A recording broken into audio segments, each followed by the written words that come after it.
I will go ahead and get us kicked off. Are you guys excited for this conference? Thank you, Kevin.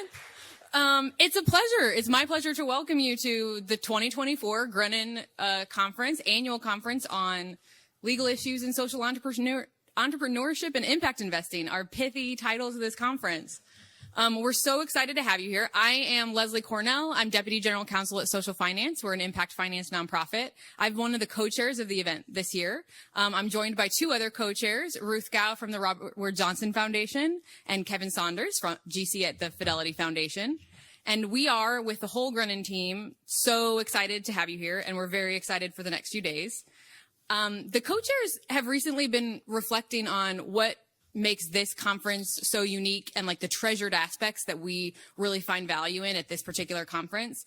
And it's definitely that although the growing Grunin team, who we will thank profusely in the days to come, puts in incredible effort to get this conference actually up off the ground, this conference is really, truly organized and created by and for the people in this room and the people that we'll hear from in the sessions and workshops and panels over the next few days. The program planning isn't always pretty, but it is deeply reflective of the expertise and the experience and really the enthusiasm of the people in this room and our session leaders and speakers, who by and large raise their own hands to participate and put in the effort for this conference and create really engaging and thoughtful sessions. And all of that is due, I think, to just pure excitement about these topics and this field. And it really does make a difference, I think, in how we all interpret this conference. So I want to, first of all, deeply thank our speakers and moderators and facilitators that we'll hear from in the next few days for lending us their expertise and effort in the coming days.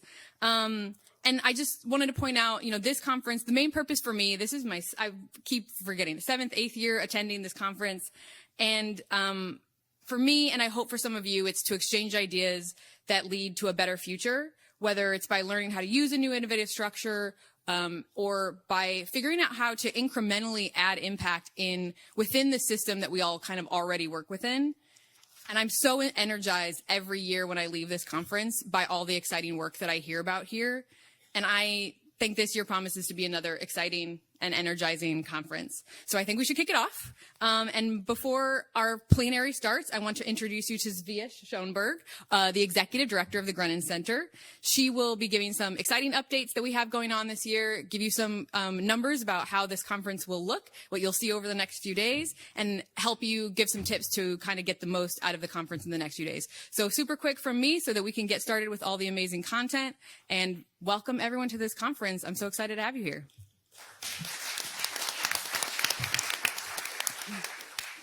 Thank you so much, Leslie, and it's so nice to see all of you here in person. I've met a lot of you by Zoom, and so I'm thrilled to meet you here in real life. So thank you for coming. As Leslie mentioned, a lot of you have put in a ton of work to make this happen. So I just want to go through my thanks as well. In addition to the co-chairs, the planning committee, which is more than 20 people, and they've really helped shape this content this year. And then the innovation team, who we haven't yet mentioned, but you're going to be hearing a lot about them. And that would be Josh Nathan, Elizabeth Damascos, and Amaris White. And I'll tell you in a moment what to expect from the innovation team over the next 2 days. And then last but not least at all, it's over 100 speakers that you're going to hear over the next 2 days. And to give you a snapshot, we had 390 people register for this conference. Of that, again, over 100 speakers, and 48 of the attendees come from countries outside of the U.S., over 6 continents. So that's pretty impressive. And in addition today to the panels and workshops and table talks, we're also going to be offering some new elements that I wanted to give you a heads up on.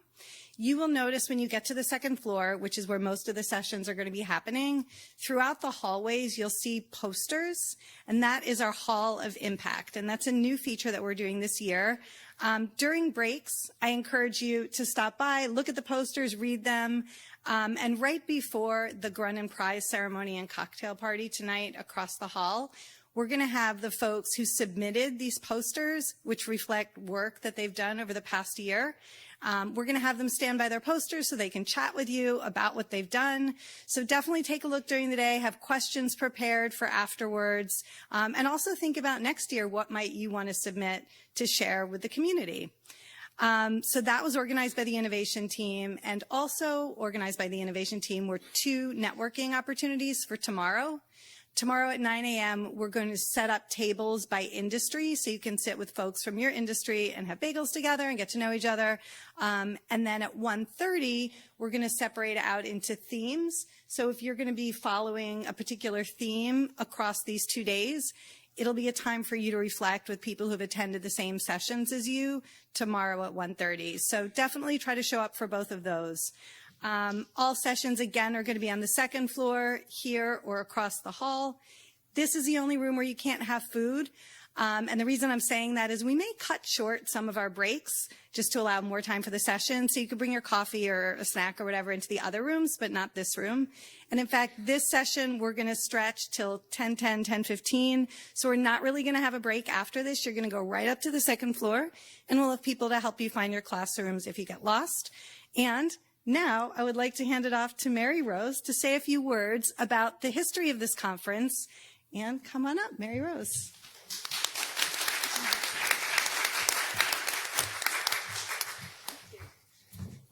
Thank you very much.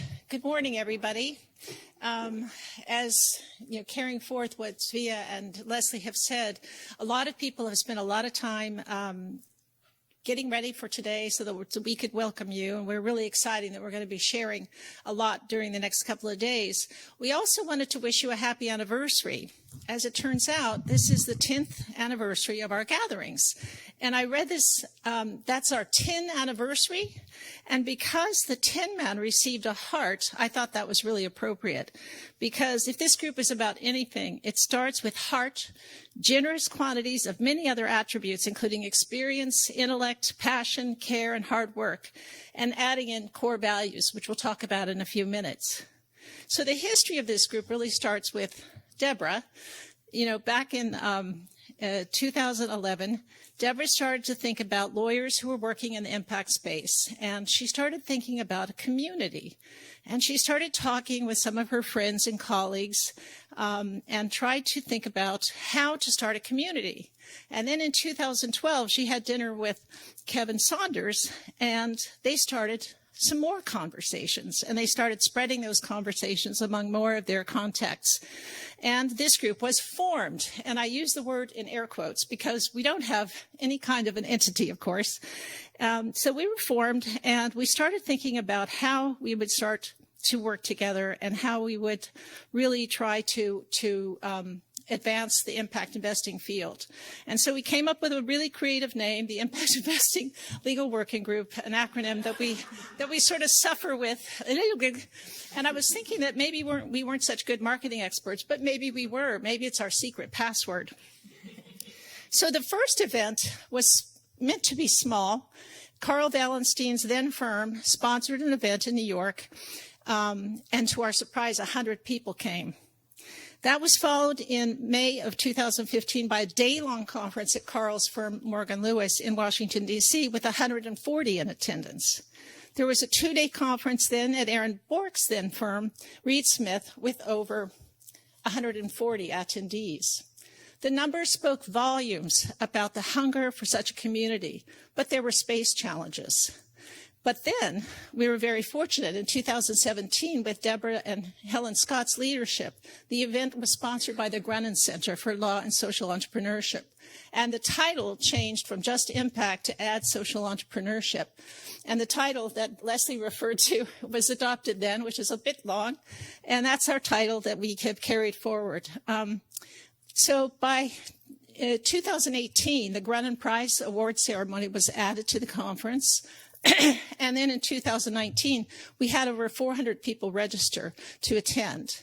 The 2020 conference was canceled because of COVID, and the 2021 and 22 conferences were held virtually. And we resumed last year with an in-person event. How we have persevered, no?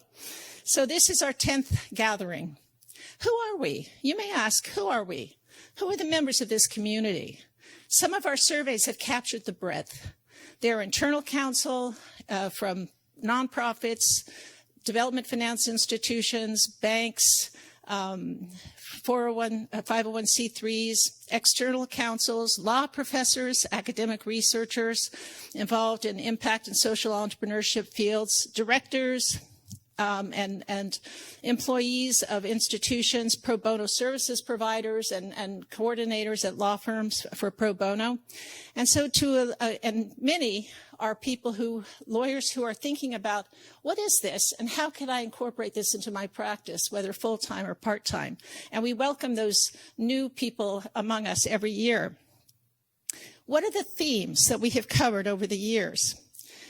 The topics have evolved.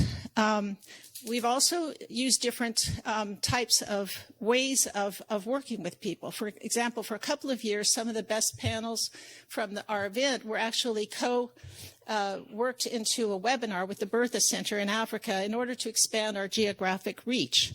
1 year, due to pandemic restrictions, we held satellite events in different cities. And we also have some other chapters that gather in Boston and DC and other places to carry on the sort of light from the Olympics from this event from year to year.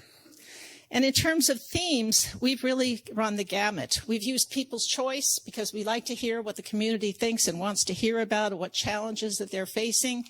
And we've covered many themes, and some of them will be repeated today, but things like aggregating capital, documenting new products, mainstreaming impact, building investment-ready social enterprises, embedding impact, SDGs and ESG in documents and deals, creating responsible exits and restructurings, resiliency, blended finance, social impact bonds, relational contracting, legal implications for minority wealth equity strategies, distributive power, and wealth and democratization of capital. So we've really covered a lot of things, and we're going to carry the theme on this year. One of the things we did early on is we developed some core values. One of them is inclusion. And I think that one of the things that Leslie mentioned and that I think we're going to find is that all of the panels and all the events in the next few days are meant to be inclusive. And we want to hear what you think. We want to hear your voice. In the early years, to reflect the reality and aspirations, we agreed on a set of core values. I was the early scribe, but these values actually arose from the spirit and the experience of working together as volunteers in an unhierarchical manner to create the structure and content of our gatherings. And these values are collaboration, inclusivity, being conversational, and that's a kind of an outreach of inclusivity, being respectful, being thoughtful, and being communicative. A moment like an anniversary of this collaborative event should be celebrated by all in attendance tomorrow with ice cream, perhaps. And we are all proud to be part of this community. And even if this is your first time, you're already part of the community, for better or for worse. You're kind of stuck with us. So with that, I think we're going to have a wonderful first plenary panel, which is going to talk about something that we all work towards, which is the role of counselor. And we're going to hear from both counselees and counselors. So Emily Badeau, who is a vibrant member of our community for many years, is the Chief Operating Officer of the International Fund for Public Interest Media. She oversees legal and governance, fund strategy, grant-making operations, finance, and talent. She has over a decade of experience in managing global multi-donor impact funds. She joined the fund after serving as the Chief Strategy and Legal Officer of the Global Innovation Fund. And in 2013, she pivoted from a career as a finance restructuring lawyer at Allen & Overy into impact investing and international development when she joined AgDevCo as its first in-house counsel. So here's to a fascinating conversation of wonderful members of our community. Thank you.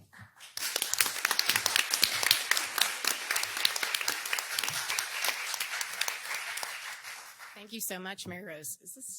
Can you hear me? Is this good? Okay. Welcome, everyone, to this fantastic first day plenary. I am Amélie Badeau, and I'm honored to be here today with these four brilliant, really brilliant minds and practitioners who are shaping the impact investing sector. I'll just briefly introduce each of my panelists. I'm joined here today by Carlisle Singer, the president of Acumen. Acumen, as I know you all know, is a public charity that tackles poverty by investing in leaders, businesses, and ideas. Acumen has invested indirectly and directly over $265 million of capital, of patient capital, that has, through its companies, transformed the lives of 500 million people. It's quite a staggering stat. Carlyle joined Acumen in 2013, and as president, her role includes management support to the country directors, the heads of strategic partnership, business development, legal, finance, talent, insights, and strategy. And prior to joining Acumen, Carlyle held a number of positions in the private sector, including CEO for several Fortune 500 companies. She has an MBA from Stanford and a BA from Harvard.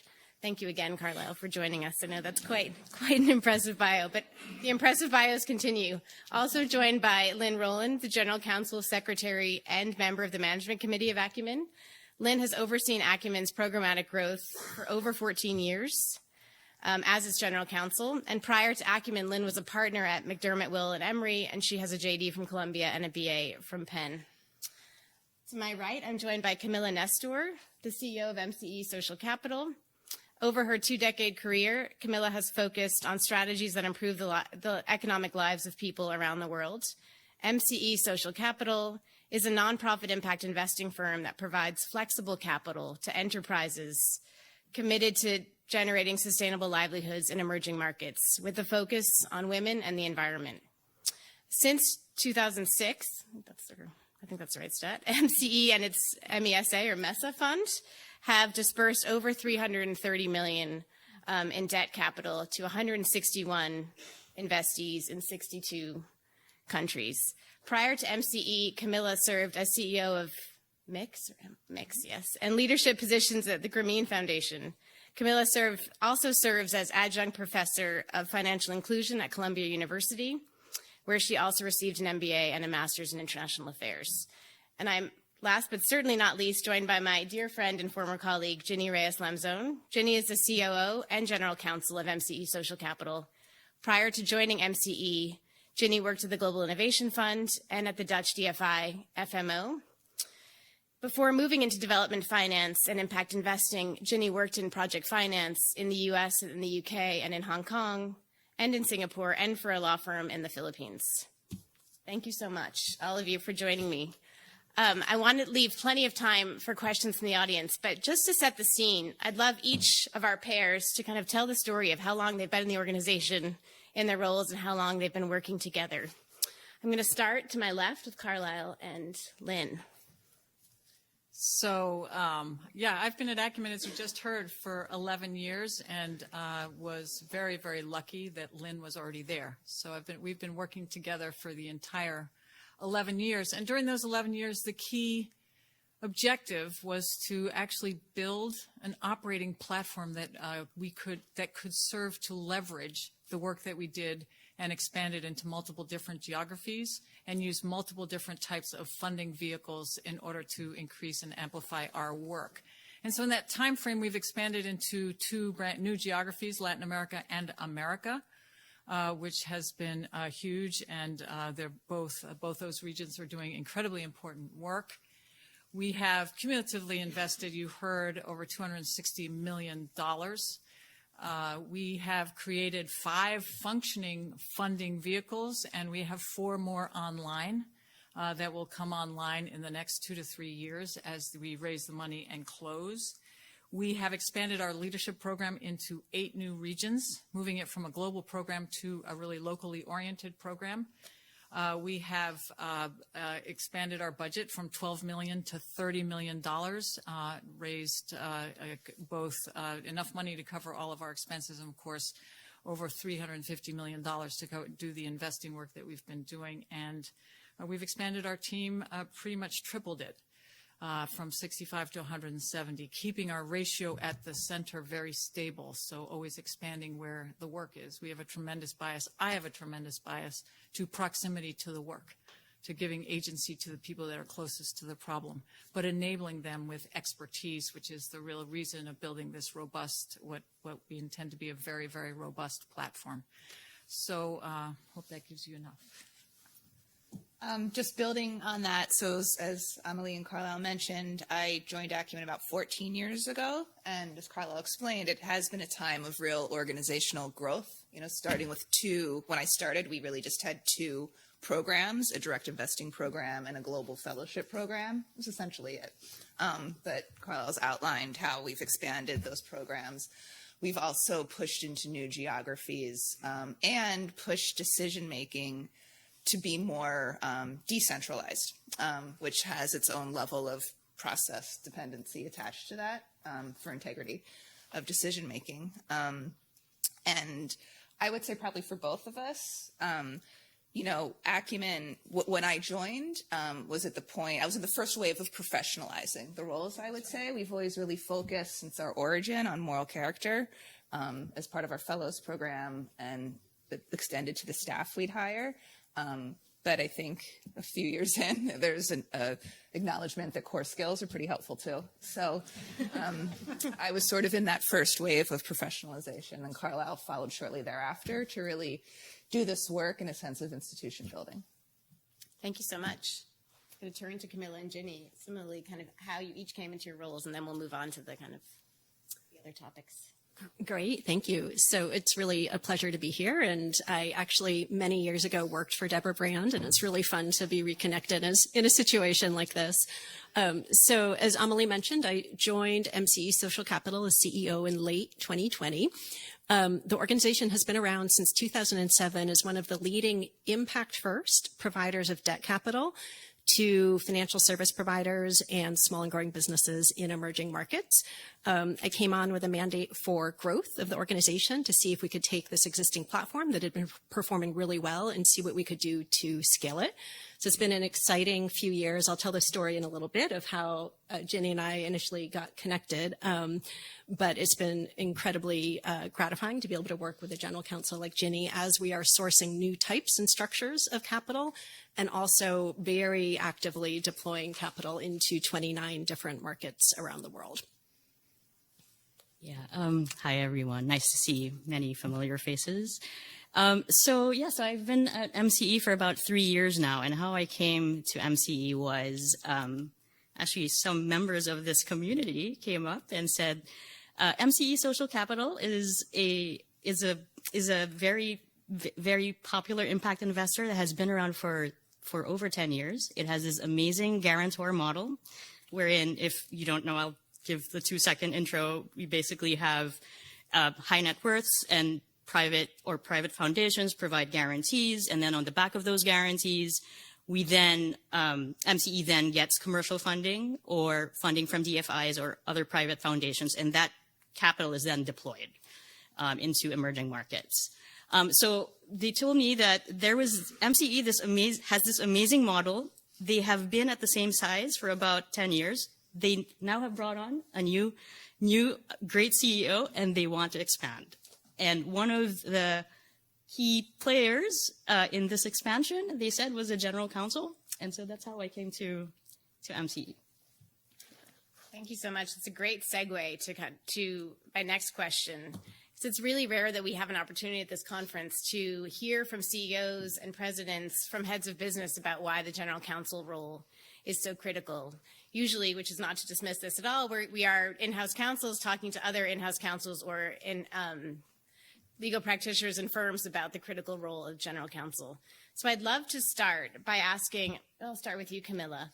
Why is it critical from your perspective to have a general counsel? Obviously, you talked about the evolution of MCE, Social Capital. You haven't always had a GC, so I'd love to hear why it's critical and what's the most valuable aspect of that relationship for you. Sure. So to start with, when I joined MCE in late 2020, not long thereafter, I had a conversation with Deborah, and she gave me a really good piece of advice during that conversation. At the time, MCE had a part-time pro bono general counsel relationship that had sort of gotten us pretty far. And Deborah said, sooner rather than later, you're probably going to want to think about having a full-time in-house general counsel. And not more than a year later, we brought on Ginny. So it was really thanks to that initial conversation. And honestly, I cannot imagine MCE having gone through the growth phase we just have over the past 3 years without having a full-time general counsel who deeply understands the business, but also brings the ability to kind of field our legal work across multiple realms. And just to give you an example, so we're, as I mentioned, in 29 different countries. We have staff in 3 different countries. We are structuring deals along a number of different complex lines and able to tailor capital for the end clients that we serve. We are sourcing capital at a pretty rapid rate. All of these things require a really thoughtful legal mind who also understands MCE's business. And so a question came up in our preparation, like, making the case or explaining why a full-time in-house general counsel is needed. I honestly cannot imagine having grown from 55 million to our current 80 million without having had a partner like Ginny. There's just no way we could have managed that with sort of patched together, outsourced counsel. And so it's just, it's been really thanks to Ginny that we're at this stage. And I will note, kudos to Ginny, about a year in, she saw an opportunity, together we saw an opportunity to expand her role to also add the Chief Operating Officer title and functions to her remit. And so since 2022, Ginny's been carrying both those areas of responsibility. And I honestly think that's really only strengthened her ability to perform as general counsel, because it gives her a really interesting and deep sense of the overall business. So she's not sort of out here kind of in a segregated legal role. She is constantly looking after the whole business. Thank you so much, Camilla. Carlisle, can I turn to you? Same question. Obviously, Acumen has also experienced a ton of growth in your tenure. I was lucky to work in a Fortune 500 where the general counsel at the time really modeled what a general counsel should do, i.e. he had a technical team, he provided an enormous amount of expertise, and he was part of the senior leadership team and had a very strategic voice and mind, a great negotiator. And so that I took that with me as a model. And I subsequently went to a $300 million, I was hired by private equity to turn around a real problem, $300 million global company that we paid the largest fine in fraudulent business practices in the state of Minnesota. So that should give you a real idea as to the degree of that turnaround. And the general counsel that I inherited was an excellent patent lawyer, which was essential to that particular model. However, did not have these other elements, i.e. was not strategic, was not really a particularly negotiator. He was just highly technical. And within a year, we parted ways, and I hired a young lawyer that had the patent expertise and was hungry to learn. So I could train them to have the role that they needed to roll. It's hard to find the combination of skills, the deep technical expertise, the curiosity, the intellectual curiosity to seek the answers when you actually don't know them in your field, the strategic mind that really can look at the overall and understand, and the business acumen. It's not just strategy, it's just business acumen and negotiation skills. That's a lot. And you're not necessarily always going to find the perfect. I found the perfect. I actually inherited the perfect, which was even better. I didn't have to go look for it. But it is a combination of skills, and you can start with some and build the others. But without it, you can get the technical expertise, by picking up the phone. There's no reason to have a general counsel. And I think that I cannot imagine as either a CEO or a president operating without a general counsel, and they have to inherently be part of the senior leadership team and be involved in all of the discussions, because everything goes through them. All the investing, of course, goes through them in this particular model. All the employee issues go through them. All the contractual issues go through them. Imagine the visibility that they have and how important that is. Thank you so much. I'm going to turn to you, Lynn and Ginny, to react, and also just to add the evolution of your role when you joined and what you expected and how it's grown, obviously over 14 years, over less time, but still a lot of change in that relatively short period of time. Maybe I'll start with you, Lynn, this time. Sure. Well, again, as mentioned, in a prior question, we started with just really two basic programs: direct investing, a single global leadership program, a really centralized investment committee model. And when I started, I was directly doing the work. We had like a two-person legal team, so I was doing all of the transactional work.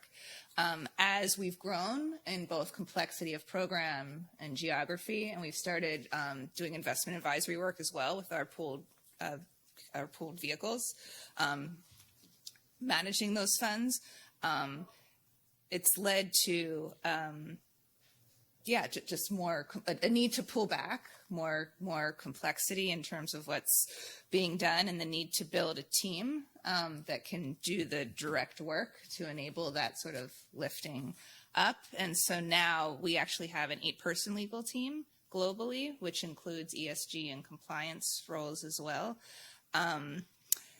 I think another part of our role with the pooled capital vehicles is that we have a key funder, the Green Climate Fund, that has awarded us almost $220 million across a number of fund products. And it's a very technical funder, and that has also become an aspect of my role because of the technical nature of their funding proposals and the monitoring and compliance work related to that funding. So that's within sort of my mandate as well. Thank you so much, Lynn. Vinny. Yeah, no, so I think, bringing in a general counsel into an impact investor does many things, but I'd like to talk about sort of how the role actually mirrors the growth of the impact investing industry also, right? So like, having a lawyer and an impact investor, lawyers in impact investing, I've seen the evolution wherein we'd say that, our investees are smaller, we have smaller ticket sizes, less sophisticated. I think the community has grown into an understanding that the role of a lawyer in an impact investor is not just providing advice for those smaller investors or less sophisticated investors, but it's actually creating the legal structure for ensuring that these companies grow in a very sustainable way, and at the very least make sure that our industry does not do any harm to these investees. And then, another thing that I thought is important for, why we need general counsels in impact investors is that there is already a growing community of legal practice around impact investing. And I think it's creating this sort of like these structures, which we all do, and it enables us to be more impactful because like-minded people do similar things. That's something that I think having an in-house counsel helps, because that sort of directs the institution towards a certain way about like how everyone else is sort of doing it. Everyone has their differences, but we all sort of go towards a common goal. And so it's a nice role to play as well. Thanks so much, Jenny. And having the two roles, which is a tension that I sit with also at the moment. And Camilla made a strong case for how it enhances your role and how it felt like a natural fit. Do you feel that in your everyday lawyering / operating officering? I mean, the independence of the GC is part of the essence of it, and the expanse that Carlisle talked about. How is it to wear those two hats in practice? Yeah, it is so interesting. When we started talking about sort of my taking on the COO role, it was really because the areas that needed a lot more attention, governance, compliance, talent, sort of had a natural fit with the legal function.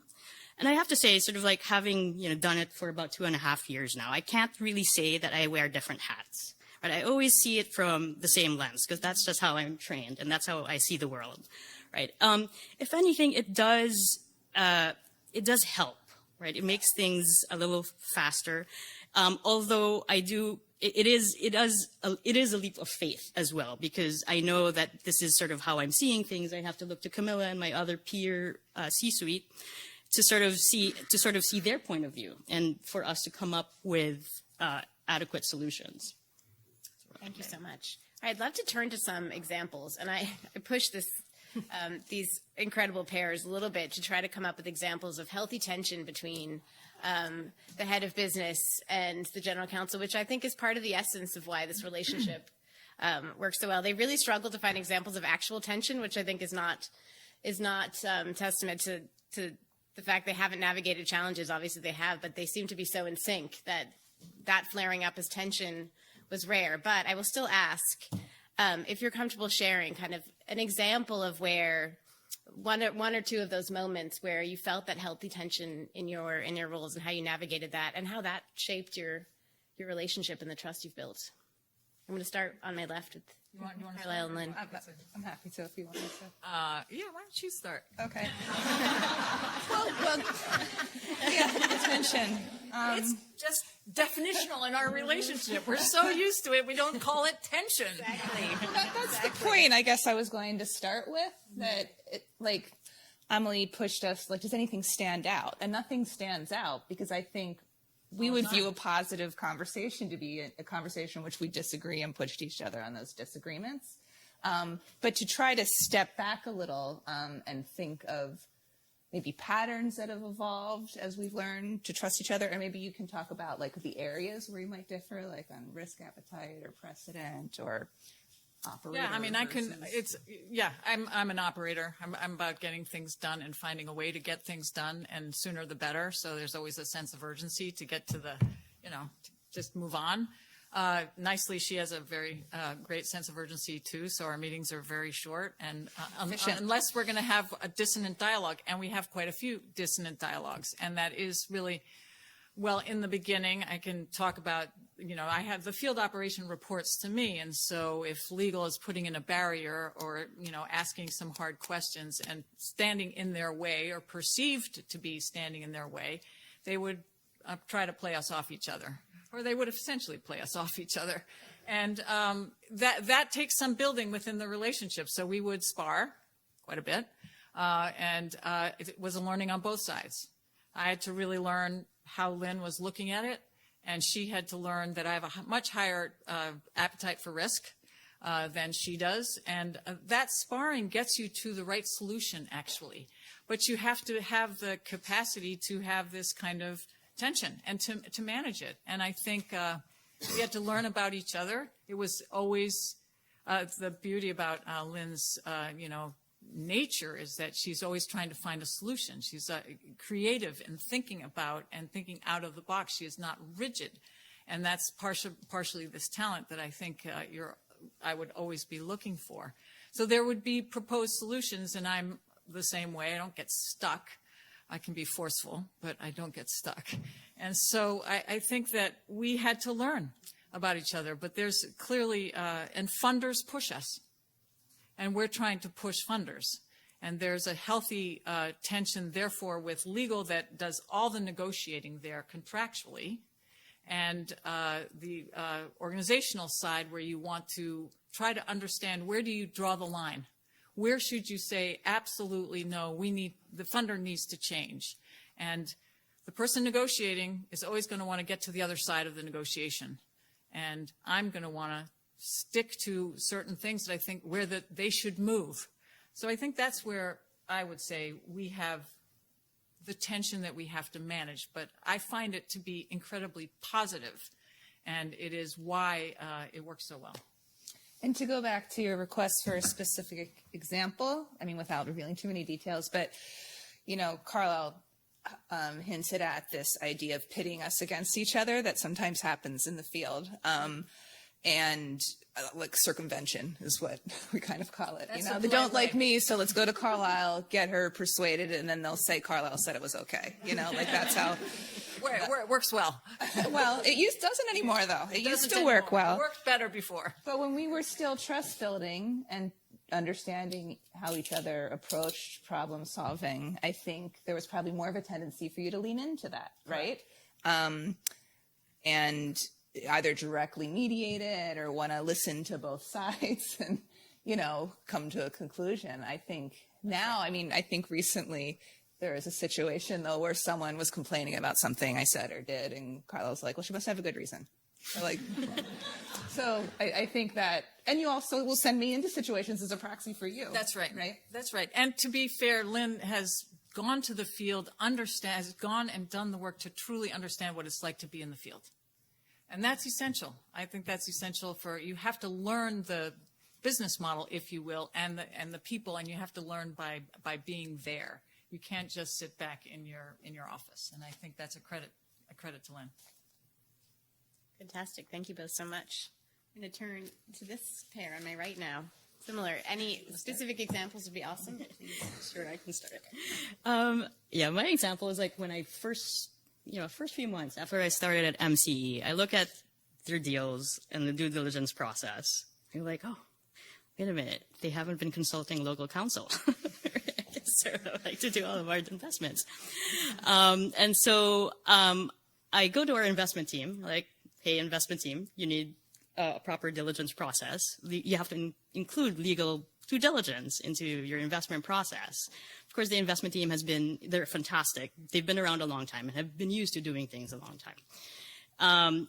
There was resistance, and then I sort of say, like, maybe me and the chief investment officer, we probably need to include Camilla in this conversation, because I really do think that this is something that we have to start incorporating into our processes. And this is more of, it wasn't a contradiction from Camilla. It was more of a listening, right? Sort of, which I really appreciated, because she really weighed not just my side, but our chief investment officer's side as well. And sort of from that perspective, sort of, okay, prodded us in the right direction, right? It didn't look like it was, she was making a decision, was really sort of like pushing us to come to a compromise. So I thought that was the CEO in action, which I appreciated. Yeah, it's a great example. And Ginny's very modest. So when she came on board, we really had no legal processes or procedures. We had a very ambitious investment team that was always trying to do the right thing for the client, but doing the right thing for the client is not the same as doing the right thing for MCE as an investor. And so from the beginning, in the nicest of ways, Ginny started putting in place processes, limitations, procedures that needed to be followed.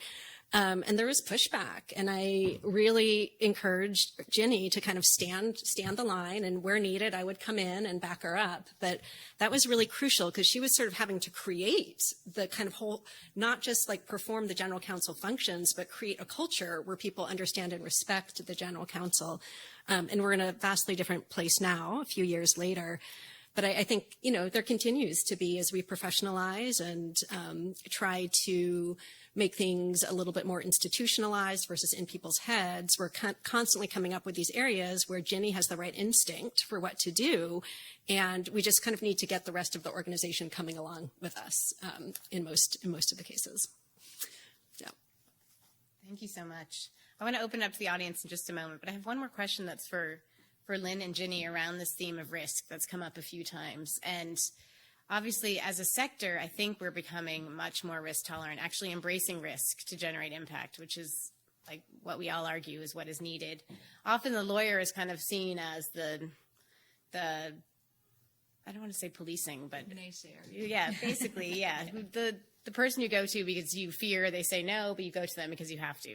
I think it's what's clear from how we've heard about Ginny and Lynn, that's clearly not the case for either of you. And I think it's less and less of the case for general counsels and in-house counsels and actually firm lawyers in the sector.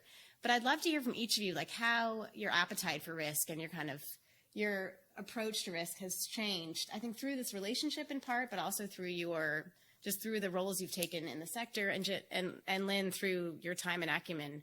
Just to dig into that a little bit, because I think it's an important question for other in-house lawyers as they embark on this journey or are considering it. So I would love to ask about that. I'll start with Lynn this time again. Okay. Well, I guess there are different types of risk, right? There's execution risk, which is, I think, where more impact investors are taking chances, have a stronger appetite. But there's legal risk, there's reputational risk, and I think I think that's interesting. I think there was a phase where we leaned more into that. I think as we've gotten more complex institutional funders, we have to do a little bit of a right setting in that regard to pay attention to the top-down mandates that we're getting. I know the agility of Acumen as a public charity has always been super appealing to me and why I love this role so much. So I do think that as I think about our funder base and how it's been top of mind how to maintain that agility in the face of our funder base. I guess that's a way to say it. Yeah. Thanks so much. Ginny, same question. Yeah, I think, sort of being in this role, it's never a yes or no, right? You always look at risk and legal risk is among them, it's like a matrix, right? And you sort of like see, okay, where is it weighted for this particular time? And sort of, maybe, you would do, as a general counsel, you don't do things according to sort of like how your external legal counsel would strictly request you to, right? It's really sort of like a balancing, knowing that there might be mitigants in the other side of the organization that might help. So yes, it's a constant compromising, I think, in how I look at risk at the moment. Great, thank you so much. I will open it up for questions. We have 2 microphones at the front. If people could come, please come and line up and ask your questions loudly. We're also being recorded, so to make sure that everyone can hear, I'm going to give you a couple. Helen, thank you. Great.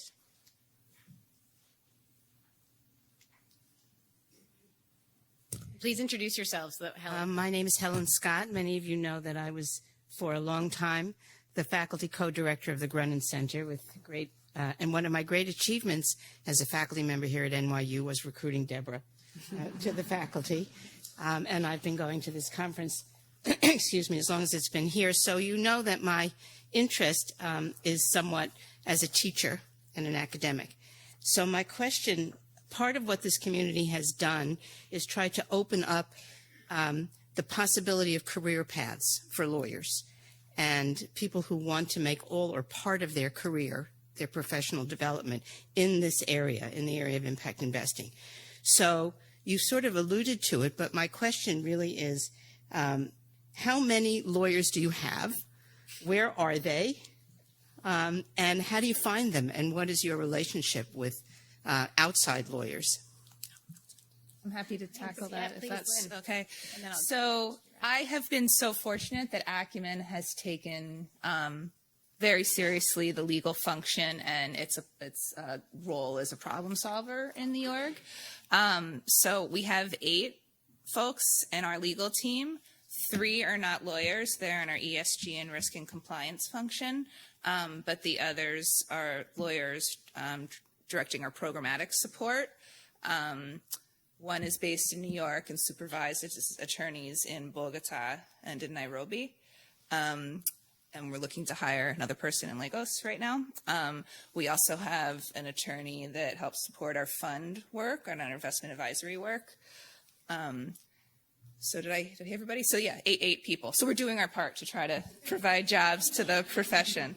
And we find them through open, interview processes, but have a great network also of law firms, including pro bono firms, who have been exceedingly generous, providing us on average like $2 million a year in pro bono support, who help complement the work of our internal teams and are managed by Sunny, who's in the audience. Thanks so much, Ginny. So yeah, numbers, where they're located, role of external counsel. We have a total of 1 attorney. That's me. We are a small team. We have a team of 22. And so I am, at the moment, it doesn't really make sense to expand. So we have been so grateful that we have pro bono counsel, Davis Polk, who also contributes a lot of hours for us, and our friend Mary Rose, who has been such a help to us as well. But yes, I think that is something that we do want to expand. We've added on a paralegal, so at least I'm not drafting the documents myself. But I think it is part of, as we grow, we hopefully will be able to provide more jobs. Thank you. Please. Janet Bahima from the law firm of Herzog. More important, I was Debbie Rand's former roommate in law school. So,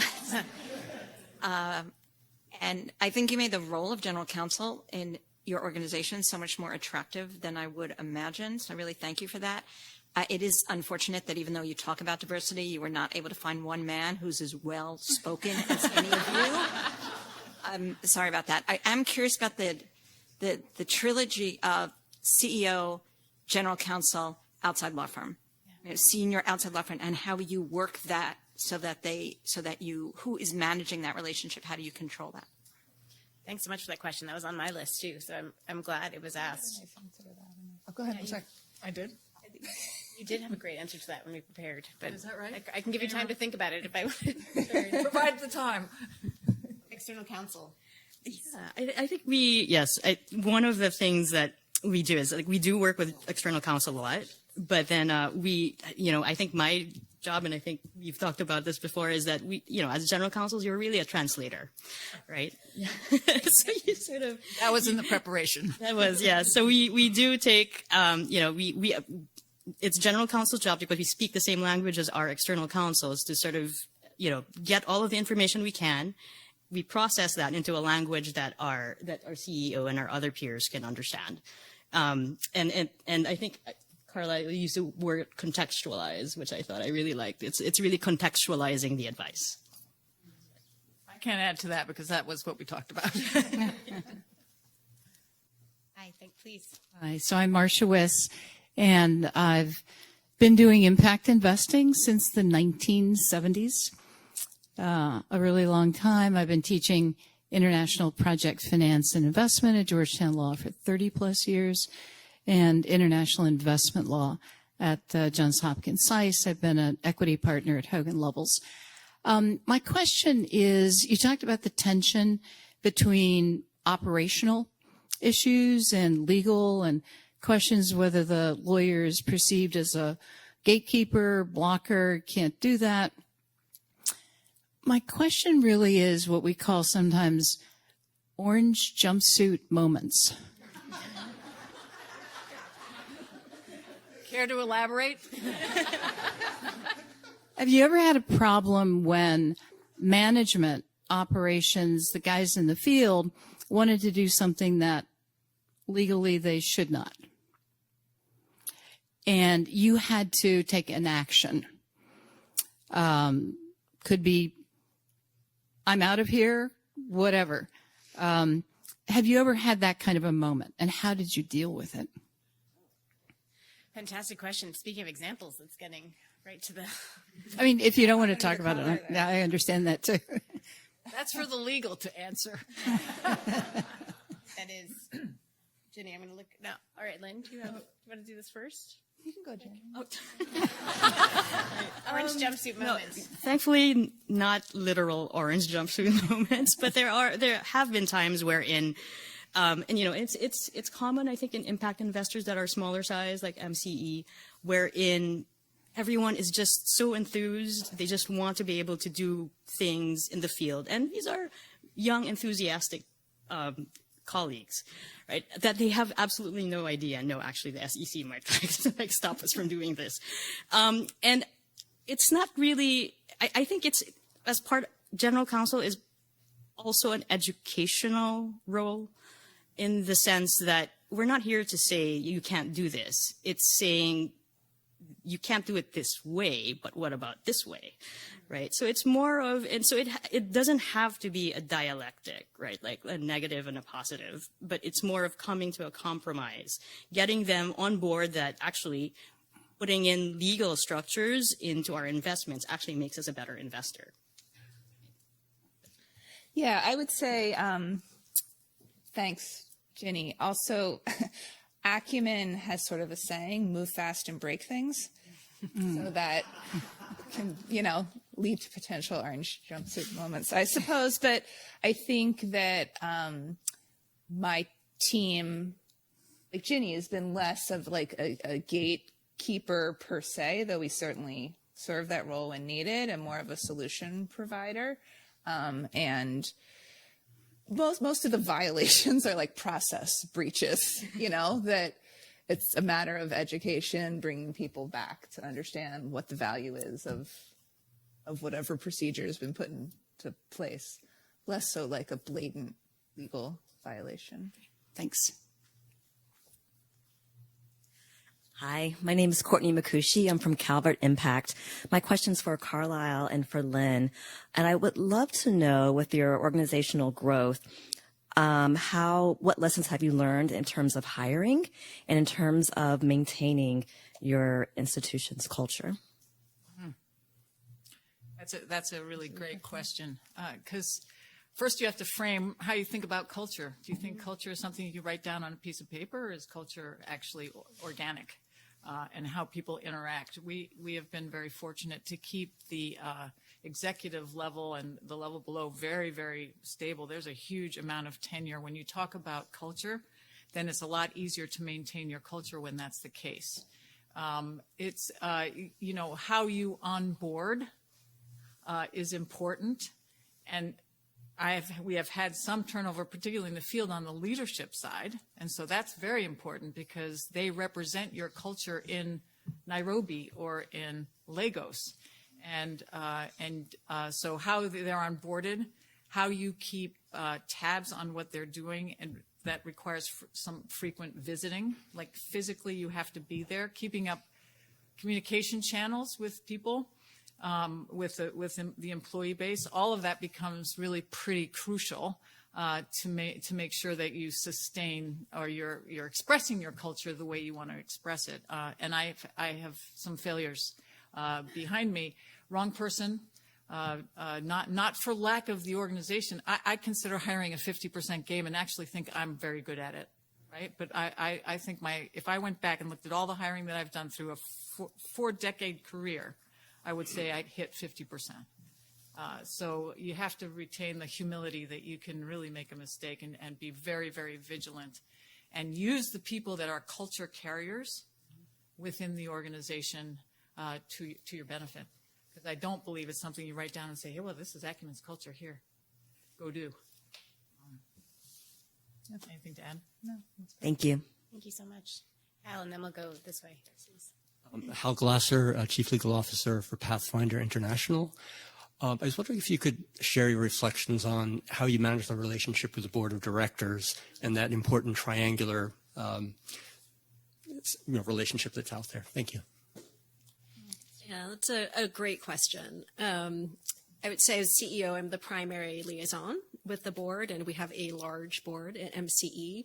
But Ginny is sort of my thought partner and support person when we think about governance, compliance, and the governance committee, for example, how we manage to certain laws related to the state of California, where we're registered as a nonprofit.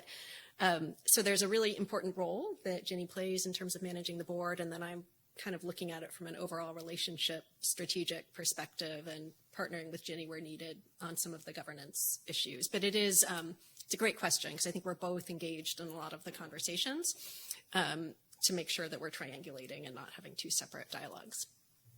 Anything to add? Yeah, I think that's essentially what happens here. Our CEO, Jacqueline Novogratz, really is the primary relationship manager at the board. I interact with multiple board members, and I am the one that actually leads the committee meetings.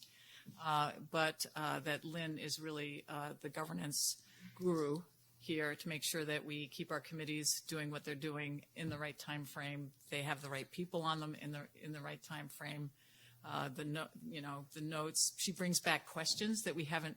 Previous board meeting, they asked this question. Make sure we're addressing that question in the following board meeting. So there's a lot. It's a very active relationship in terms of managing just even the agenda of the board meetings. And I would say when we have sort of new strategic initiatives, I have a more active role in presenting that to the board to help, make palatable the risk profile of the various initiatives, and then also interact with the audit and finance committee together with my head of risk and compliance on an annual basis to talk about, trend reporting and incident reporting that we have for the organization as a whole. Thanks so much. Please, we've got a couple minutes, so last two questions would be great. Good morning, and thank you for your comments so far. This has just been a really great panel, so appreciate that. My name is Leslie Kyle, and I've been practicing in the impact investing field since 2008. And I just wanted to take the opportunity alluded to by one of the previous questions. I mean, it's very rare that we get to hear from two leadership GC teams that are all women.